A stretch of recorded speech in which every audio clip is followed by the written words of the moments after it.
Thank you, Girish, for that lovely presentation, giving us the state of the VFX industry, analyzing what's good, what's bad, what India could do better. So it was great. Now, let's move on to a fireside chat with two fantastic professionals in the ecosystem who've been driving a lot of the change as far as one regulation policy, who've been striving very hard with the industry to understand what the needs are and take it further.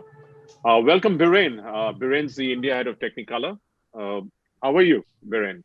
Thank you very much. Great to be at VAM.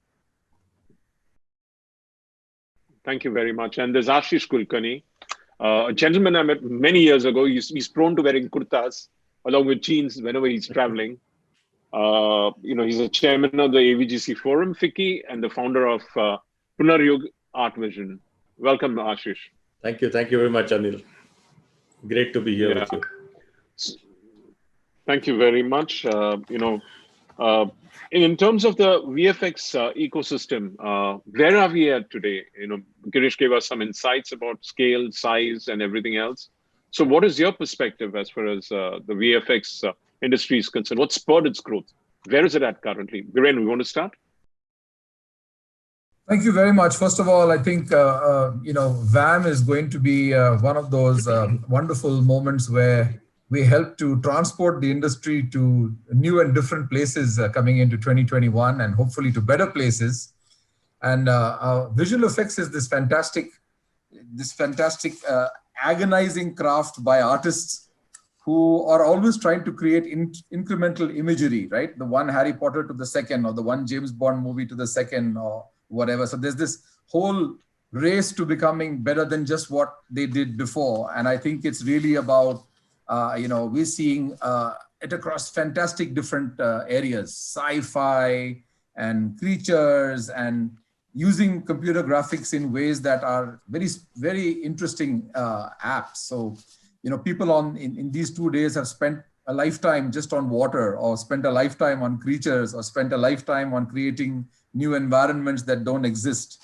And really, if we are talking about an ecosystem, it is about going beyond the camera. So everything that we could not imagine that we had to shoot before or paint at the back and then somehow bring it in is really that whole story. And I'd like to kick off, and Ashish and I are going to trade many comments as we go along and from our journeys. But I just think that the big thing about talking about visual effects today is that it's also helping us to create this fantastic ability, which is a social contract. And in this ecosystem story of today, the pandemic has been such a reality because live action came to a stop. And we've seen that we've still been able to get people who were used to a very interactive mode of working to kind of move away, whether they are artists or whether they are consumers watching it on the screen. They've been able to kind of come over the depression of the pandemic by having great stories, great escape mechanisms. And what we really create beyond the camera is repositories of love and legends and all kinds of folklore. So I just wanted to start with that opening comment, and we'll talk about the ecosystem in more detail. But I think that we should know that visual effects is not necessarily restricted to any genre. It is a wind in the sails of film and television and computer games and immersive media and VR and esports and it's replacing live events. I've suddenly found all the event companies around us here suddenly talking to us about how they can create those environments using visual effects. So I think it's an amazing journey which is being powered in India more than other places because we have to do this on limited bandwidth, Anil, which you're experiencing today. And we're also doing this on smaller screens that are not necessarily, have the same pixel quality. So it's a fantastic ecosystem. And I think the recognition of the artists, and I'd like Ashish to speak to a little bit about the journey from animation to visual effects, which are kind of the neighboring adjacencies. But this is really what we are seeing around us. It's an explosion. Well, I would say that, the first time that I saw, V. Shantaram's films, they were called Shantaram effects, by the way. Yes. And he used to integrate things very uniquely. But I think whatever we saw at that point in time was at its very nascent areas. But I think the way it has evolved right now, I would like to break it up into three different parts. And I think what perspective that Biren brought in is, we actually need to understand that the uh, the VFX is out and out 100% service vertical, and why it's not getting its due as of now in the ecosystem right now is because it's into the services part, and that's where what I'm saying is kind of behind the scenes work, and you're never on the forefront. And we look at some of these movies that are created where VFX is the hero, and I think the ecosystem recognizes VFX as a hero, and that's where when you talk about bigger films that were created like Avatar and many other that examples that we can give. The complete visual effects turned out to be the hero of the film. It's not only about the character in the film, but the whole character of the film, the visual character of the film itself is the unique creation that we have seen. Cutting down from there to India, where visual effects actually became a part of our ecosystem in three or four different ways. While we had the Indian films on one hand, and we also had the Indian television on one hand, where we could see that most of the visual effects were afterthought in many ways. And then came a situation where our studios started doing world-class visual effects delivery for 6 major studios in the world. And I think no sooner, a phenomenon like that hits your country, and you start working with the best of the guys in the world, uh, suddenly you realize that 2,000, 3,000, 4,000, 7,000 artists start, echoing their work or learning from the complete vibrations that are created by these artists, and they start learning, and their quality parameters starts going different ways, and they start understanding a different benchmark in every single film. And I think that's the ecosystem that we should talk about. Then comes our regional cinema as well. And as you know, that there's a big disparity between the budgets that you have in the cinemas, and even those cinemas definitely do some amount of visual effects, and they all would like to basically see to it that every film today is touched with visual effects, and the whole ecosystem would start getting better and better. No sooner we actually look at our ecosystem of visual effects supervisors, visual effects directors, talking to more and more writers and more producers and more actors and more cinematographers, because when they get sensitized about what can really happen to the story and how the story interpretation can happen when you do it in a normal way, and when you try to fix it later. Uh, but you, instead of doing that, you create an ecosystem where you start the story writing, keeping in mind that this can be a great visual effects film, and visual effects is equal hero to the character hero. And I think that's where your ecosystem will start changing. And I think we are still getting closer to understanding that. I think some of the directors in our cinema have understood it extremely well, and that's where you have seen Bahubali and many other films that have emerged. And actually, that's what made the whole difference about the branding of that film, not only in India but the world over. And I think right from a small ad film to television to now the OTT, which we will talk about how the trends are. But all these are actually contributing to creating a new ecosystem, and uh, and the artists that India has have actually gained their confidence by delivering majority of the world shows. And one thing in this ecosystem, Anil, that I really see is that anytime you make a movie, it rarely happens that you complete the whole movie in one studio. So it creates an ecosystem of integration.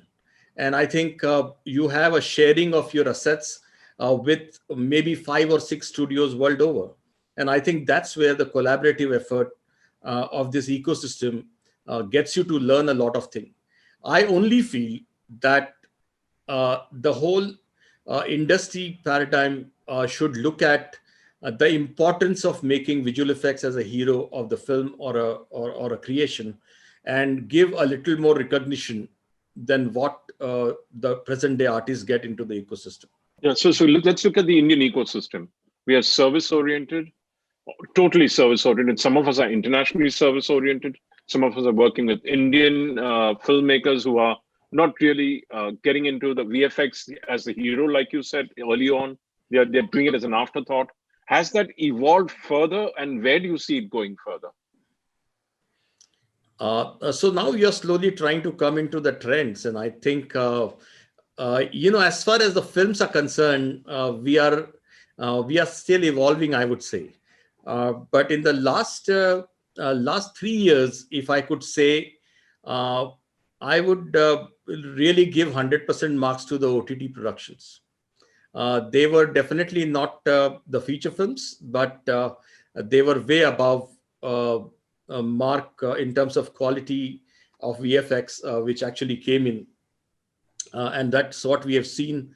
And we enjoy seeing some of these amazing shows, because they quickly realized that handling VFX for the film. So to give you an example, when a budget of the film gets drawn in India in particular, it's so centered around the stars, and so centered around maybe the locations, and of course the director and the writer and everything. We still are not able to center it around the VFX so much at this point in time, and I think that needs to really change.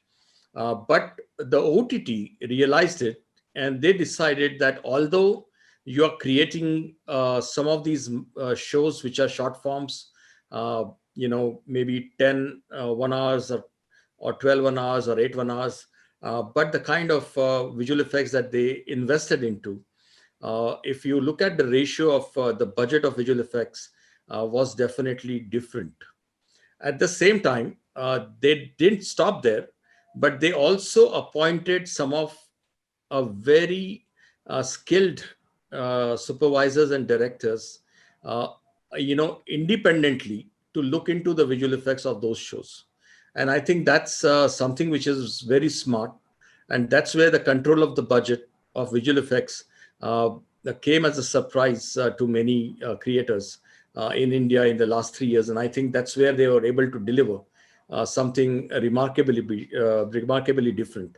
And I think some of the reality shows in the last few years that we have seen in India, also using visual effects to a very different extent.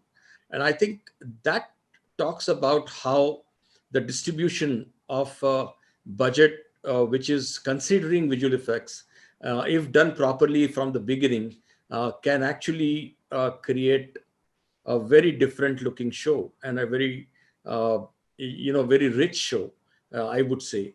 And the quality is something that gets defined by what you see day in and day out. And then no sooner you have created that benchmark, people would like to see that the next thing they do is better than what you have created. And I think OTT in India, in terms of the production qualities, have been a game changer. And I think it's a very welcome sign. And the kind of respect they gave to the visual effects, hats off to them. Yeah, Biren? So Anil, this all started with the big game changer globally was Game of Thrones. In the television field and the small screen, Game of Thrones set a bar saying we're going to spend $1 million per episode approximately. And that was a gobsmacking amount of money to spend. I'll start from, the conversation in the last point was really, really relevant because you can actually look at making movies at different price points, which is why we have these different brands. So MPC Film goes for the big tentpole blockbusters, 1,000 to 2,000 shots, and goes for those kind of movies, 6 to 8 to 12 movies, in a year if possible, and when things were good anyway. And then we actually went and acquired Mr. X, this phenomenal movie maker who had been working for many years with us in India, but not at our company, at Anibrain with Jesh, and they even were colleagues, I think, going back some 25 or some odd years. And they had a very special way of making television look really fantastic. The small screen looked fantastic. And you see, this is where the whole budget process comes in. Because when a major movie maker like Del Toro, who's making phenomenal episodic work with DreamWorks and made large tentpole movies on his own, wanted to make a very special love story, I would say an English version of a Yash Raj movie, right? With The Shape of Water, an alien and a girl that was mute, and they came together and won the Oscar for that year. But that was entirely made at Mr. X, both in Toronto and Bangalore, but at a much lower budget. So the craft actually decides, it works backward from the budget.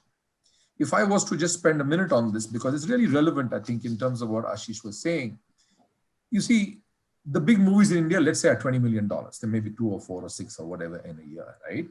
Now, if you look at the line item of visual effects there, is that after the 25, 35, 40%, whatever has gone to the cast, the rest of it is coming into the production budget. And within the production budget, they've got locations and post and sound and music and everything else. So you're going to be left with X amount, right? Let's say, for the sake of discussion, it could be as large as $3 or $4 million. There are almost no movies. There are almost no movies among the top 150 movies made globally on big budgets that have a visual effects budget that is less than $15 or $20 million.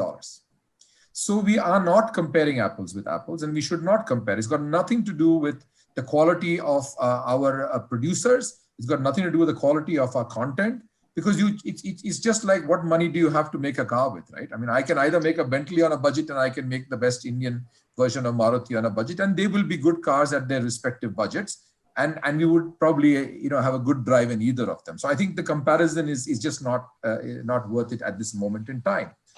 The second point I think that was really important is, how is this game changing? And I think, the point about the streaming channels that Ashish made is important, because what they've done is they've actually created a top flight team of people. I'm talking India now. Okay? Because in the US, they might even create those projects on their own. They might commission it. They might even have their own studio across the road from where we are in Hollywood doing all that stuff. But here, the model is that they give their work out to third parties, right? So there are different production houses in India that are producing their shows. But when they decide that those shows are being produced, they have this top flight team in-house that advises them that they should be doing a lot of work in that particular production in visual effects. And maybe they don't know all the details they do, because these guys have worked on large international projects, okay? And we know them all, and they're amazing people. And therefore, they ensure that they will pay more if necessary, provided the high quality visual effects goes to make this show better. Because stories don't change, Anil, packaging changes, right? And that's how you mount a bigger and bigger production is the inputs you put into it. And so I think moving away from just selling it on the basis of a star, which may be great for theatrical, when it comes to streaming today, I think the story and the quality of the show and the new genres that you're exploring and the connect it has with consumers is beginning to tell its own, to see its own outcomes. And I think that's where this whole quality paradigm will raise, because there is a gatekeeper to making sure that visual effects at a certain level, at a certain budget, at a certain quality is being delivered. And they will even point those production houses to the visual effects studios that are doing this outside, saying, for this, you should talk to these two guys. And they will play a role to make sure that there's a fair play between what the visual effects budget is being passed on to the visual effects house and what the producer of that show is keeping, and so on and so forth. So yeah, great. So Ashish, you were saying something. Yeah, Anil, another thing about the trends that you're talking about would actually go down to where we are creating the skills and the education of visual effects. And I wanted to draw the attention to the fact that most of the visual effects, artist or the manpower creation happened, which migrated from initially working with animation and moving on to visual effects. And it's a high time that we start designing curriculums whereby they get a foundation of live action storytelling as well, and integrating live action along with visual effects. Because if you actually have gone from only the animation side up, you have a foundation which is very different and which is going to be limiting for you. And then you try to discover things as you move forward when you are on the shop floor. And I think that's where the new visual effects curriculum, which actually concentrates on exposing the kids to the aspects of the live action and integration, and making sure that they're going to the shoots and what goes into the script versus what comes out on the shoot, and how do you really relate to that, and what the supervisor is trying to tell you to do. Then we would be able to actually get right kind of grooming for our visual effects artists. And I think that change is drastically required at this point in time. And every person who is into the education and the skilling will have to look at this new approach. And I think that's where the new trends will be set in as far as the education for visual effects is concerned. But shouldn't industry work very closely with academia for that? We work in a space where the industry will only have to take all the interest to actually push the academia. The academia is never going to understand what is required into this industry. Absolutely. And that's why, when initially we went to more than 80, 90 universities, and I personally went to all of them, they used to push us to engineering. They used to always think that we are about engineering. And then it took us very difficult steps to push it to arts. And then many of them were not very happy with arts because they wanted it to be pushed into science, because they said that the science sells better than the arts. And I think it's a very different balancing line for the industry. Although industry wants to help, but then academia has to listen to the industry and do those right things, because they cannot be pushing it because the final output is digital. They cannot be calling it engineering. So finally, but the new education policies coming up, which allows you to mix and match arts and an engineering subject. It doesn't restrict you to a curriculum. Yeah. So do you think the industry has not worked for that? Industry has really worked hard to push that agenda, not only in the universities, but also into the schools, because anybody who becomes a great artist or a great sports person or a great performing artist starts very early in the life. You look at the history of every legend that has been there, and they have started very early in their lives. And we have deprived into our education system that kids never haven't had an exposure to the arts, performing arts, design, and sports. And that's why they started very late in life. And so much so we have such a huge industry, but we only had about 2 or 3 or 4 schools, and not more than 150 students coming out of those schools. So people learnt on job, but it's time for us to change that. But once we want to change that, the new thing that has happened is we used to have a very critical problem where we were tossing between UGC and AICT, because a lot of people thought that animation and visual effects and gaming should be a part of AI city. But I would say that, with the new trends that we have, where we are able to actually have the new nomenclatures called Bachelor of Visual Arts and Master of Visual Arts, where anybody, whether you have done science or commerce or arts in the 10th grade or 11th grade, you could definitely make it to this place. Otherwise, it is very difficult for you to do your way forward. If you have done commerce, you cannot come to science. All that needs to change with the new education policy. And as we change that, I would say India needs to have new nomenclatures like a Bachelor of Digital Arts and Bachelor of Graphic Arts. And when you talk about design, the design is ruled by a handful of people, and design needs to be decentralized. It cannot be a monopoly of a few people, because if you are doing a design, you have to be taking permissions and actually do very calculated things.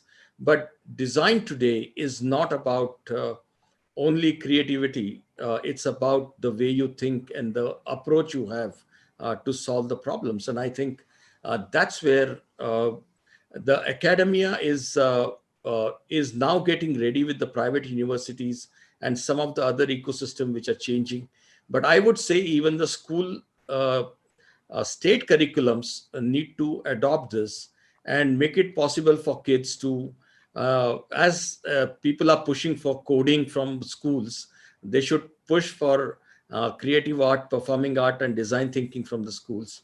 You will see a very different society coming out, and you will also see the results over the next 10 years in how this industry gets shaped with this kind of change. Yeah, one thing that could help Biren is the ed tech which is coming in, virtual education, etc. So over to you. So Anil, the future belongs to a different kind of person with a different mindset and a different training and a background, and with or without intervention of any of us, artists and storytellers and creative and holistic right brain thinkers, their time has come. If we go around the Whitefield ecosystem, a small part of Bangalore where I am, there are computer graphic studios that are just like our studios for movie making, but they don't make movies. They are the places where the Dassault Aviation is creating the systems and the simulation for the next Airbus. They are places where, as you said, Byju's comes into the Center of Excellence Motion Capture Studio and the green screen studio and shoots their education content repeatedly at the COE of ABI. So what we call simulation for movies, which is visual effects, right? Which industry today doesn't require simulation? Absolutely. Okay, so the visualization and the graphics story is working. What we need to infuse in all of this stuff is the fact that marketing should come ahead of design. Like in most startups today, and in Bangalore, you hit a tennis ball today, everyone's talking about startup in every city, right? From Northeast to Bangalore to everywhere. What do these people do? These are young, brilliant, or clever or innovative techies who create and spend time creating a product, a service, an IP, a code, whatever they do. And then when their fuel tank is almost empty, they think, now how do I go and market this, right? That's basically one of the things that I think everyone needs to help them to change. And I'll be speaking to certain governments on that, including with the additional chief secretary in Karnataka today at large. And we need to change this, because if they thought of the marketing and the distribution story before, what would have happened is they would have actually created certain things in the process of making that product or service, which would have been amazing. And therefore, I think it's really important, even for movie makers. The success rate of our movies would be much greater if they could think about how this is going to be a connect with the audience and how they would market it. Take the biggest movie titles, Anil, in the last 30 years in India. Why are these titles not franchises? Because the marketing thinking did not. It was they wanted to make a great movie. They wanted to make, it successful. They wanted to please people. They wanted to do something. So I will come back to say to your question about this whole story is that what's happening is that the last 1 year has been able to push people to think about using these graphics to production streams and to revenue streams. The production streams are, we don't care if we are together, we are separate, we are in real time, we are whatever, as long as we are connected. I may have a dumb terminal at home because of the content security. My actual work, my actual terminal is inside, which is the case for us. We have 4,500 people who are remote, but the studio is inside the studio. It's just air conditioning and dark. But they're using their machines out there because the content can't go, it is making a project that's going to be worth tens or hundreds of millions across 1.5 years. So that's the production stream. We're getting really good at figuring out how this works.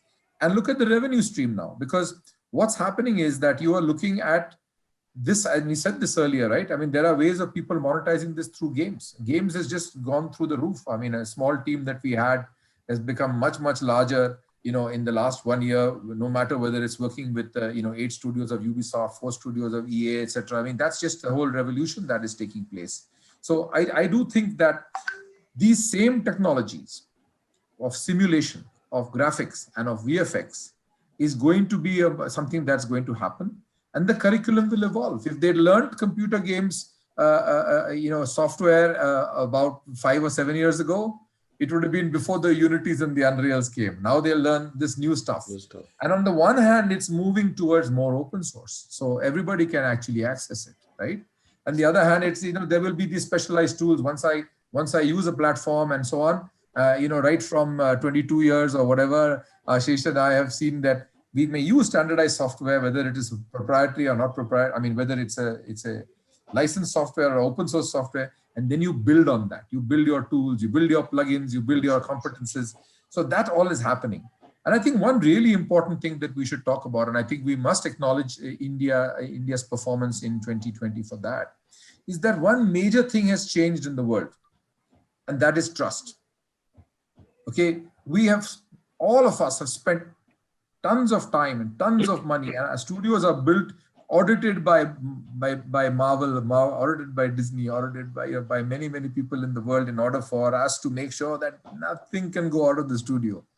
And guess what the pandemic has done? Everything goes outside the studio. So it's turned the whole model of content security on its head. Yes. And we would have had maybe 50,000 artists, 30,000 to 50,000 artists who in India have worked at home. And touch wood, I'm touching wood with all my 10 fingers. We haven't had an issue because people have had the work ethic, they've had the discipline, and they know that one guy can actually upset this apple cart, right? So I think one of the things is that the value exchange that is taking place through all kinds of other. So if Walmart is now coming in, or Amazon is coming in, not for their content business, but for their shopping business, right? They will create. I don't know the number, but I will take an educated guess that they will probably create 10 million assets this year. And guess who's creating those 10 million assets? The same guy that creates the asset for the visual effects or the animation. Absolutely. So your point and your question is directionally very, very correct. That this is no longer about the movie makers of movie and television sitting to make a studio in order to create visual effects. And I think, that we should celebrate that, because it's going to take our talent pool from 20 or 50,000 to maybe 300,000, right? Because it's jumping across all of those industries. So I think that's the response I wanted to give you on the EdTech. Biren, it's not only that. In fact, as you very rightly said, the integrity was at its best, and I think that's very rightfully displayed. But I would say that even if you look at the complete smart city management and also the approval systems of the urban development that is happening, that's going to be completely shifting on BIM. And who is going to create that BIM? It's definitely our artist. And that's how the simulations, even for BIM, are created. That's how the simulations for IoT, all IoT is going to be that. I just saw a team in Pune working on simulating 35 years record of the river flows in India and how that has changed, which causes floods. And they approached us to do a lot of modeling to see that what could be done to avoid floods in various parts of India. And I think it's an amazing integration of various technologies and various aspects. Even the forest buffer zones are being contemplated to have intervention with animation and visual effects to see how one can extend the buffer zones for the tiger population and all. And these unique projects are happening with our studios, and I think these are very, very new dimensions to the complete AVGC ecosystem that is coming through. I understand. VR, AR, XR, all that is multiplying. And that is further going to accelerate the need for the artist community and people who think innovatively. Coming back again, but as far as India is concerned, in terms of government policies, government support, countries like Canada, New Zealand, Australia, France give a lot of incentives and make it very attractive for industry to invest in this, because it is a high capital intensive sector in the beginning, and then you scout for work. After a while, you keep getting work, and then you have a running ship. So what's your perspective on that? So, I would like to just say that this is a bit of a political hot potato for me to answer, but let me take a stab at it. In all the places that you mentioned, we have the same brands, and our company are present in all of these places. And yes, it really is a very big incentive to work in the tax havens. In fact, that's the only places we work in, because there's no other way to make visual effects happen. Because the person who is going to give the work out, let's say the world majors, and they would like to get the best quality at the best possible price. And therefore, they fully understand that, we would be in Montreal, or we'd be in Paris, or we'd be in London, or any of these places. But I'd just like to tell you that we were a very small percentage of that universe 11 years ago. And 11 years later, we are a very large percentage of that universe. So from being maybe 5% of it, I'm just talking about the case study of our own group. And it's not because we haven't grown there. We've grown in those places. If I was to take the last 5 years, our growth rate in Montreal is higher than our growth rate in Bangalore. But the fact of the matter is, and I'm saying this as a proud Indian, we do what we do in India without that support. Yeah, because of cost arbitrage, we pay less. That support, no, it's not that we pay, the total cost of operating is less. And let me tell you, since you talked about talent earlier, it's not like the people in Montreal are from Montreal. We are not using the local ecosystem of talent. It doesn't exist, right? So everyone that is here is also there. Frame Store is there, and DNEG is there, and we are there, and everybody's there, right? But the point is that it is dependent on a tax credit given by that province at that point of time. Sure. You can't guarantee that will be there for 20 years. You can't guarantee that will be there for 50 years. It's there as long as it suits them for it to happen. So in a sense, what we are looking to do with government here is that it would be, of course, hugely, I don't think that we can influence taxation because the priorities in our country are so different. We definitely can create some schemes. And I think, Ashish and I have been on a long journey doing that for a long time. Grants will happen, startup grants can be given, co-production financing is around the corner. We've announced the first AVGC fund in Bangalore for 20 crores already. It's out there for people to apply to. We're talking about policies being living documents. You remember in the old days, we used to make 10-year plans, when I started my career. Then it became 5-year plans. No company I know makes more than 3-year plans unless you're building a road or a bridge. And you don't even in the first year, that plan is, so the budget document is a dead document. And I would like to say that we spent so much time, and we've done this many times, Ashish, if you remember, where we made a 5-year policy, we got it passed in a number of states. It takes a lot of convincing because they want to be sure that they're doing something really good for the people and for the...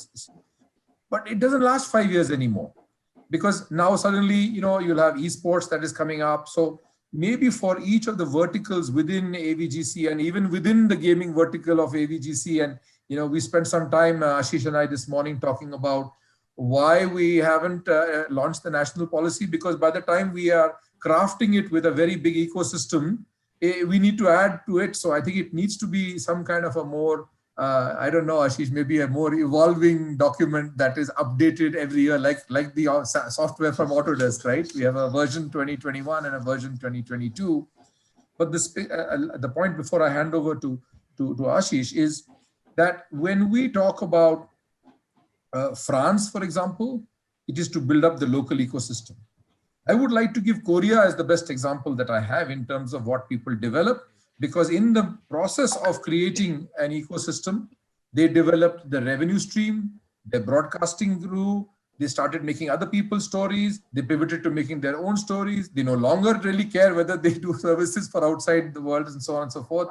I like those cases. And I also like the cases on marketing for places like Singapore, where they created the academic institutions, they created those wonderful pavilions, and helped the people to market, go out there, connect with the world. And because, of course, its tax regime is quite friendly, the cost is quite high, by the way, but the tax regime is friendly.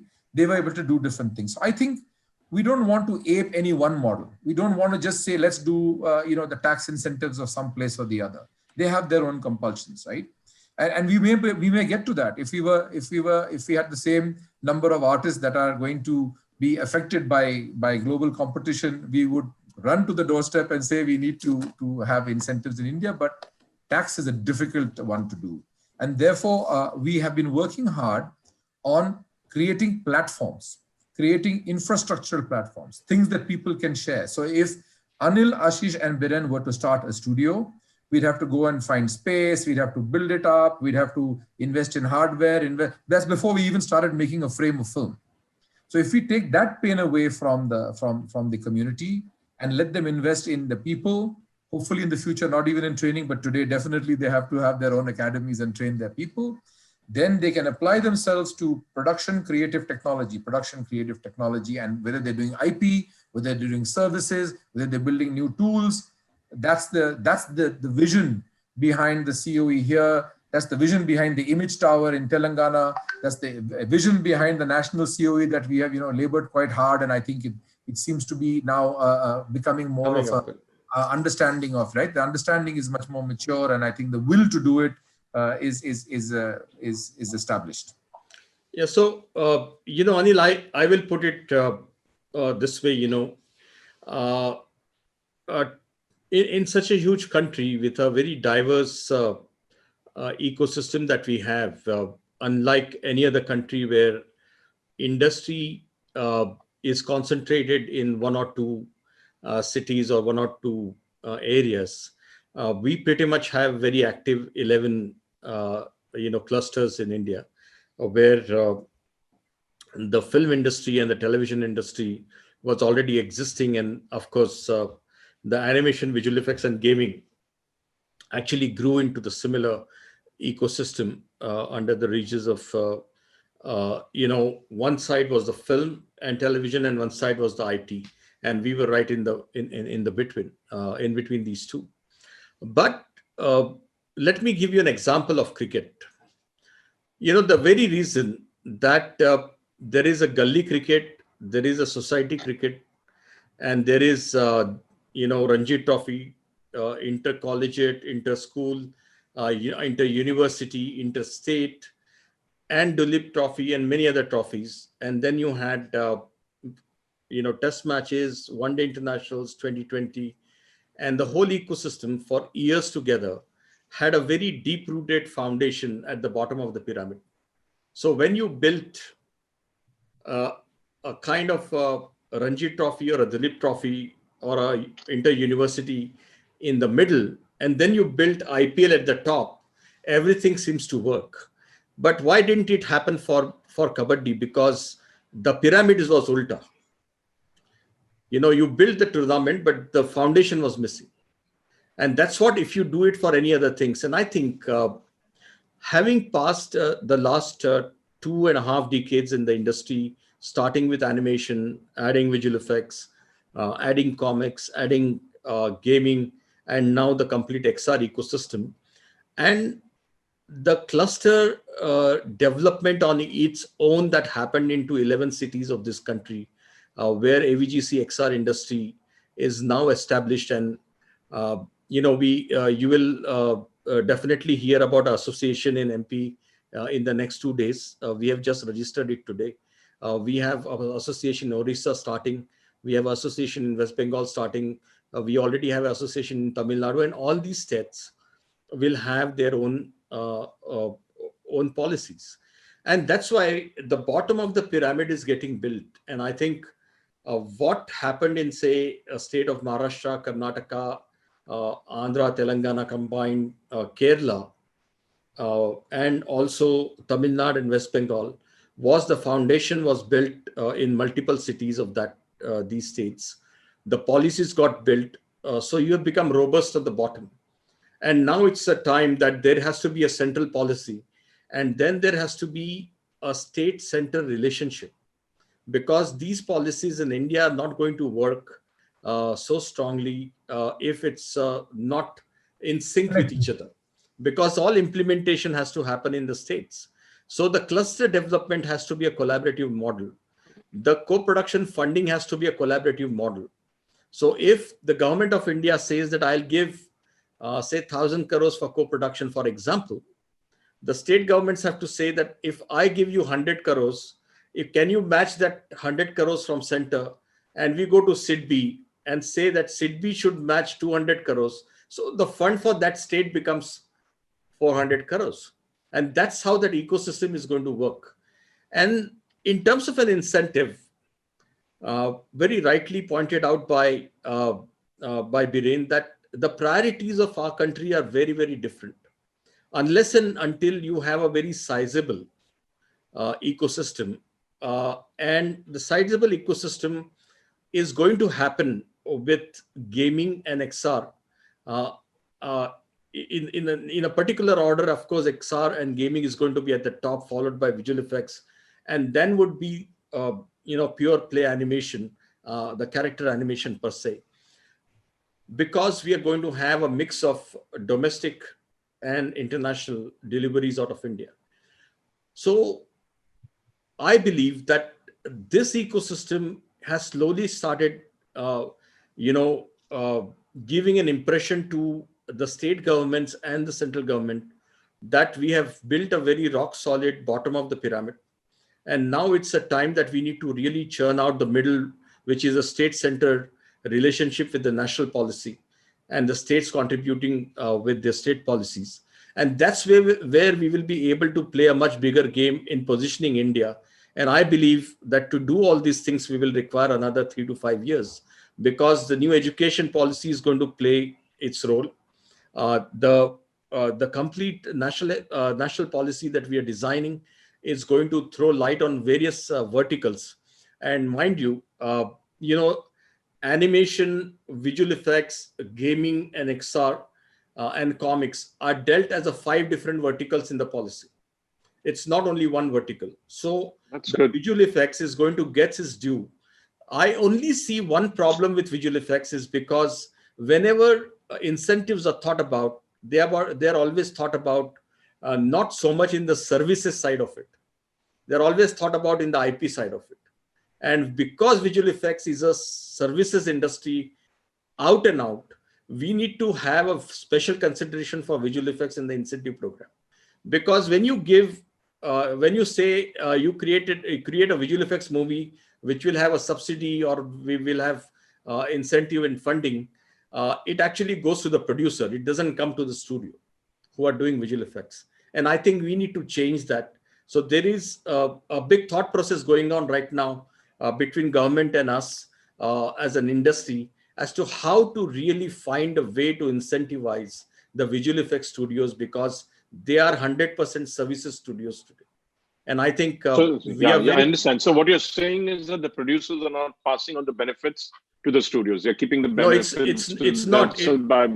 I'm not saying that. I'm saying that because there is no incentive, so there's no question of passing out. I'm saying that how do we incentivize the studios? I understand. So you pursue visual effects directly. is something that we need to really see. Sure. Anil, if you take the entire AVGC spectrum as a whole, right? More than 75% of our revenues comes from the international services. Yeah. And if you take the visual effects pillar, then the percentage is almost, extreme, right? It's the domestic work is maybe a few percent, because we're talking about a difference in the dollar rupee parity. So I think what Ashish and I were discussing was that even if you came out with an incentive scheme for AVGC, it would go to either the producer of the production house, what we call studios here, but it's actually production house, or it would go to a project. So since these production houses and projects use visual effects studios, right? There is no mechanism currently, and we need to think of the financial business model of providing them additionally incentives that are not those that you go to a typical IP or a production. That's the point being made. And I think if we can do that, we will be ahead of the world in figuring this out, because our employment, our foreign exchange revenues, and the industry growth is coming from here. And I think we are on a fantastic trajectory where we have been able to, visual effects has been the enabler of scale. So games will do that in the future, because top line is going to be both domestic and international, thanks to the pipes that are coming, the geos and so on and so forth of the world. But what are we looking for? When we talk about visual effects and this conversation, what are the enablers of scale? What are the enablers of global market share? And how are we going to make sure that the most important ingredient of that, which is talent, can be scaled at the same level? Because the rest can be bought. You can buy software, hardware, invent it, do what you want. But I think this is a policy should be a way in order for us to create the scale. And I think we've done really well without having that support. But if we have a little sprinkling of support, and with a very intelligent application to startups, there's an issue in India often, that the big boys should take care of himself. I have to look at only the small guys. But look at post-pandemic. We need both, because the small guys will fund 100 people and there'll be one unicorn maybe. The big guy needs to be supported today in order for this to happen, because we use all other studios. Every big studio uses all other studios. Okay. And we've done such an intelligent mix in the last 2 years. We've taken 100 people from another studio and brought them into our studio. We haven't hired them.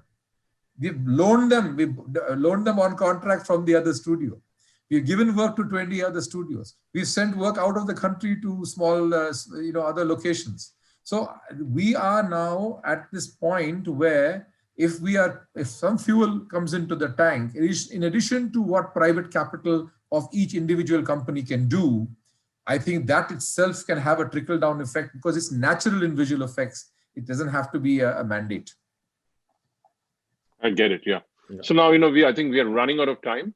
I'd just like you all to wrap up, going towards the ecosystem, trends, and finally on the policy side, each of you all. Give your key takeaways from this conversation we've had. You want to begin, Ashish, and leave the last words for Biren? Well, I would say that, the first thing is that the specializations that we're talking about in the visual effects, we need to definitely see visual effects emerging as the hero in whatever form, because this is one area which deals directly with live action films, so with television, with ad films, with animation, with games, and with many shows and XR. So it has got intervention in every single area. And I think the key is to make sure that we have very thoughtfully done curriculums in India to basically look at skills directly getting into the visual effects area, and not wasting time to go through different paths and routes.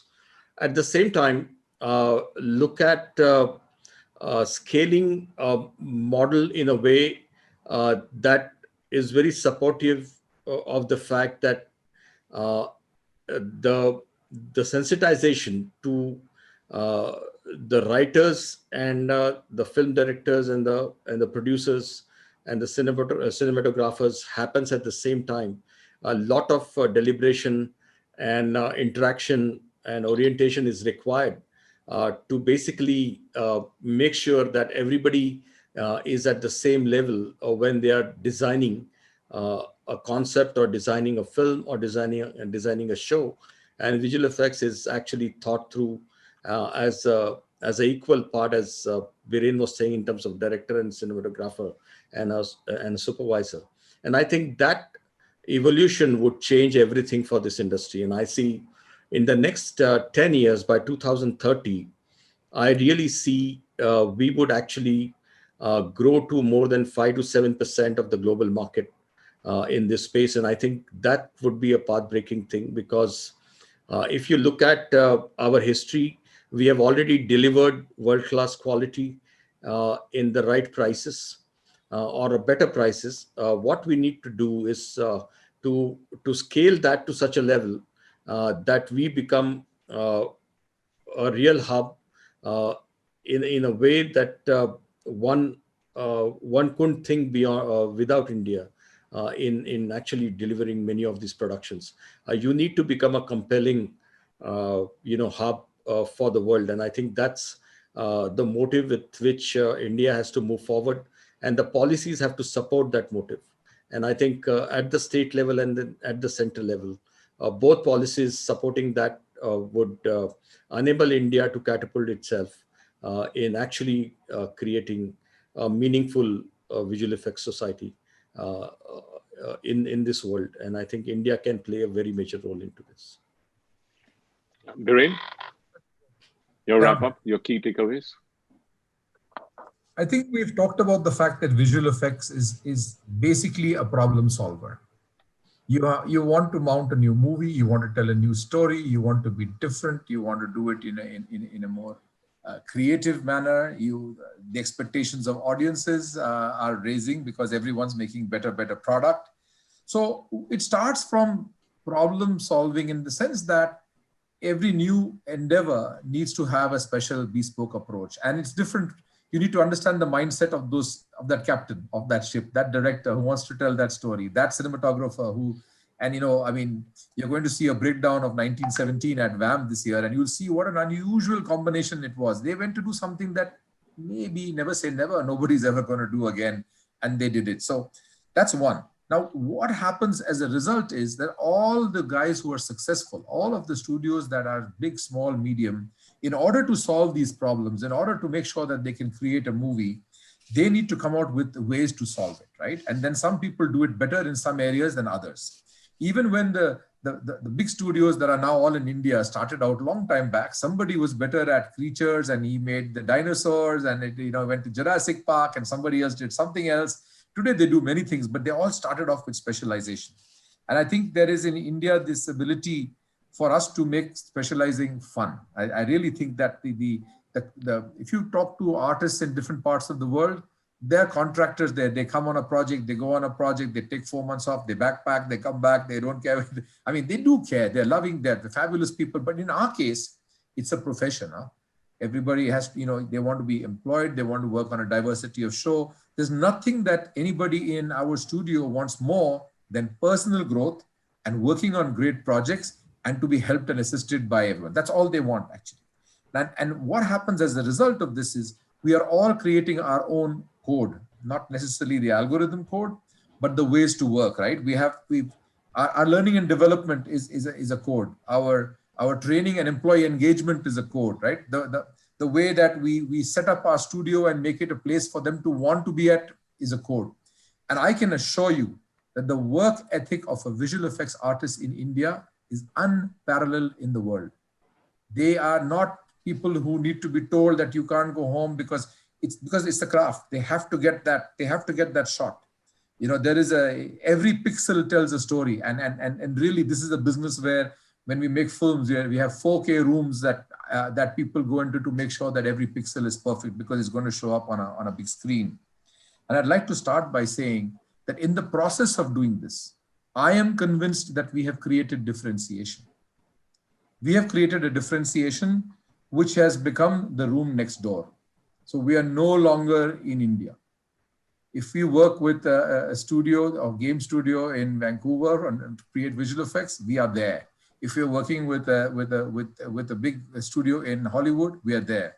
If they open the door to their room, they will actually land up in our room. That is assisted by technology, and we had to build our pipe even 11 years ago to make sure that happened. But the way we work from place A to B to C, everyone has a differentiation. And I think we should not ignore the fact that what we need to market is that differentiation. And I think that's the marketing edge which we need to amplify. And I think platforms like VAM, Anil, and the team that you have at AnimationXpress, I don't have my cap, but I'll take off my cap and say, we need more people like yourselves to do this, to spread that message. On the point that how do we do this? We have a paper lying in the Ministry of Information and Broadcasting. We've also got other ministries. We both work to make sure that everyone is coming together. But we need a council for center and states together. While each state should compete, and it's a good thing that they compete with each other, they should also know how to collaborate. Studios didn't know how to do that before. Studios have learned how to do that today. We want that to also happen at the level of the government. What a great day that will be. Thank you. Thank you very much. It's been an interesting session. I hope the audience enjoyed it, and we don't get stalwarts like this very easily. And thank you both of you for sparing your time. And over to you, Namrata. Over to you to take it on from here now. Thank you, and bye bye. See you all. Bye bye. Thanks. Bye.